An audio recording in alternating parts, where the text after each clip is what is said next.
नमस्ते, आप सभी का स्वागत है।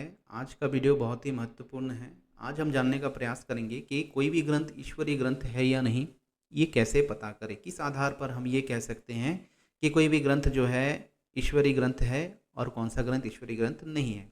क्योंकि मतपंथ संप्रदायों द्वारा जो है समय-समय पर इस पर क्लेम किया जाता है कि हमारा जो ग्रंथ है ये ईश्वरीय ग्रंथ है।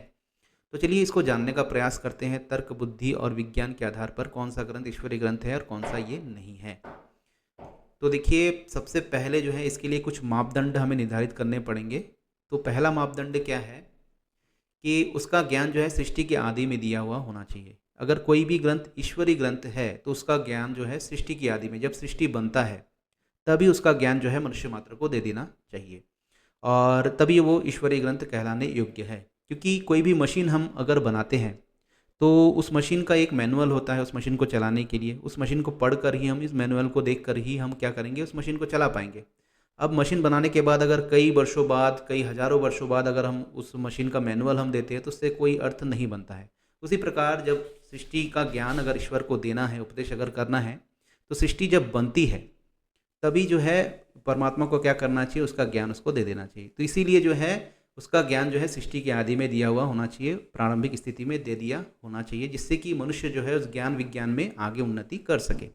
तो अगर ऐसा नहीं है तो वो जो ग्रंथ है ईश्वरीय ग्रंथ नहीं है। ठीक है। दूसरा मापदंड देखिए, अगर कोई ग्रंथ ईश्वरीय है तो उसमें कही गई बातें जो है तर्कपूर्ण होनी चाहिए, बुद्धिपूर्वक होनी चाहिए, विज्ञान एवं सृष्टि सम्मत होनी चाहिए। सृष्टि के विरुद्ध उसमें कुछ भी नहीं होनी चाहिए।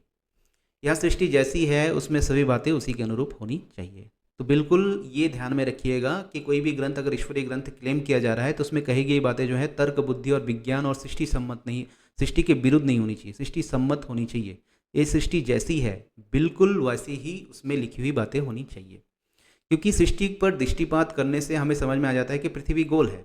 अगर किसी ग्रंथ में लिखा है कि पृथ्वी चिपटी है तो मतलब वो जो है ग्रंथ ईश्वरीय ग्रंथ नहीं है।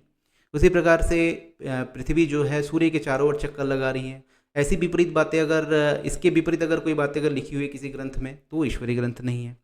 तो सृष्टि को देखने से भी हमें पता चल जाता है कि सृष्टि कैसी है।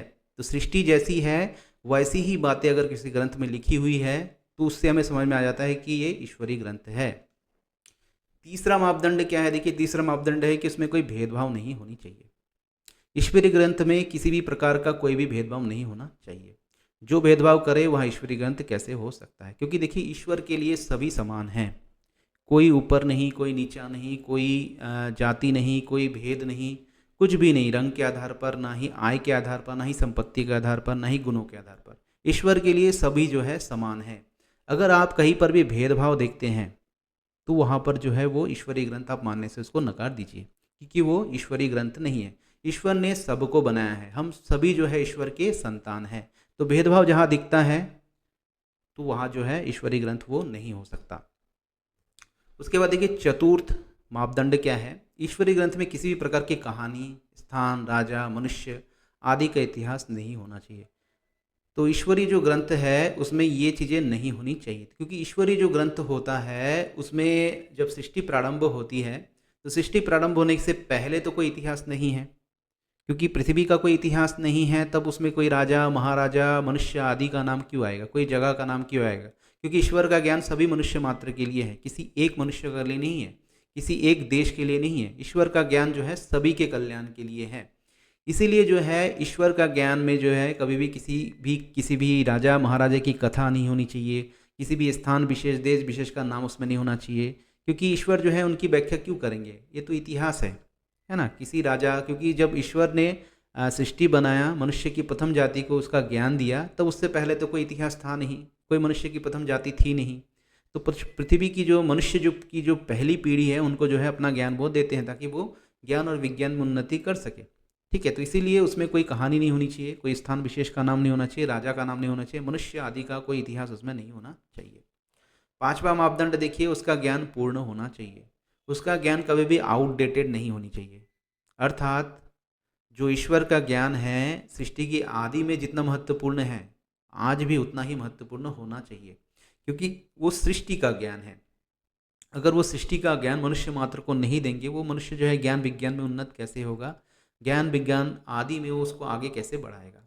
तो इसीलिए उसका ज्ञान जो है पूर्ण होना चाहिए, कभी आउटडेटेड नहीं होनी चाहिए, उतना ही महत्वपूर्ण होना चाहिए आज भी। और उसका ज्ञान जो है वो बदल बदल कर नहीं देनी चाहिए, मतलब समय समय पर एक पुस्तक आया और आउटडेटेड हो जाता है, दूसरा पुस्तक के द्वारा उन्होंने फिर से कोई दूसरा ज्ञान दिया, इस प्रकार से नहीं होनी चाहिए।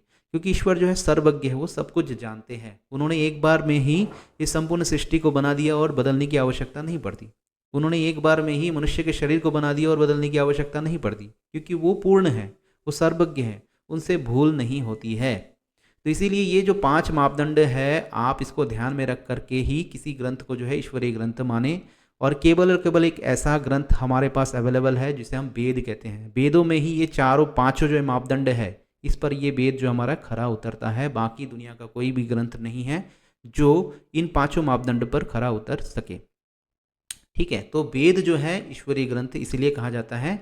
वेदों के मंत्रों का अर्थ हमने गलत निकाला जा सकता है, हम कर सकते हैं, उसका अनर्थ कर सकते हैं, लेकिन वेदों में कही गई बातें एक भी जो है ना ही सृष्टि विरुद्ध है, ना ही विज्ञान विरुद्ध है, ना ही तर्क विरुद्ध है, ठीक है, ना ही बुद्धि के विरुद्ध है।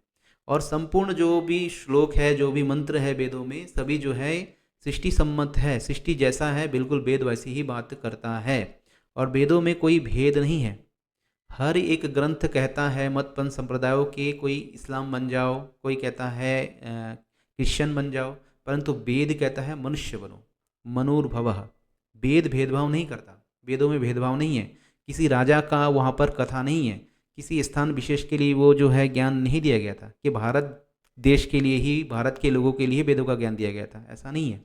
वेदों का ज्ञान जो है संपूर्ण सृष्टि के लिए दिया गया था। सृष्टि में जहाँ जहाँ मनुष्य है उनके लिए जो है वेदों का ज्ञान कल्याणकारी है। और वेद केवल भारत का नहीं, संपूर्ण सृष्टि का है। वेद कभी भेदभाव नहीं करता, वेद कहता है मनुष्य बनो, मनुर्भव। तो एकमात्र ऐसा ही ग्रंथ है जिसमें हम इन पांचों मापदंडों में जो है उनको खरा उतरता हुआ देखते हैं, वो है हमारे वेद। 4 वेद है हमारे पास, ऋग्वेद, यजुर्वेद, सामवेद और अथर्ववेद। तो वेद ही एक ऐसा ग्रंथ है जो ईश्वरीय है। बाकी जितने भी ग्रंथ हैं, अगर ये 5 मापदंड में वो खरे उतरते हैं तो वो भी ईश्वरीय ग्रंथ है। इन पांचों मापदंडों को आप लगा लीजिए वहाँ पर, अगर उनमें वो खरे उतरते हैं तो वो भी ईश्वरीय ग्रंथ हम मानने के लिए बाध्य है।